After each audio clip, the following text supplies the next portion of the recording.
Alright, ngikubingelele-ke mthando wezemidlalo ngalesikhathi ngibingelele kuphi nakuphi la obukele khona-ke makuthi-ke usuku lakho lokuqala ukuyona-ke le channel. Awenze kanje mntana sekhaya, ulike ividiyo ebese-ke uyasubscribe kuyona-ke i-channel, ungaphinde-ke uciphize i-notification bell ukuze uthole ama-notification-ke uma kukhona-ke ividiyo esiyifakayo. Sikubekela-ke nje ama-transfer rumors-ke akhona kuyona-ke i-Betway Premiership, sokubekela laphana-ke kuyona-ke i-Orlando Pirates.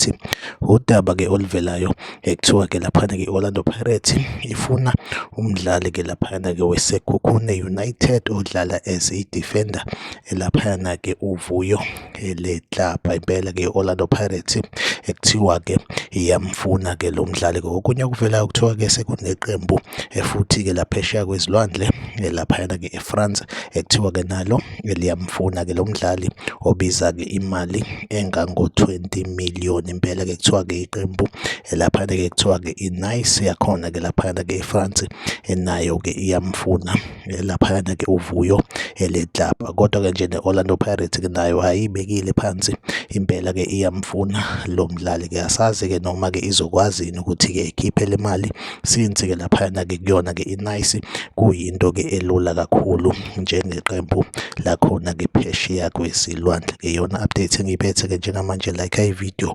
usubscribe kuyona-ke i-channel. Mina nawe asihlangabezane kwevidiyo elandelayo. Nisale kahle.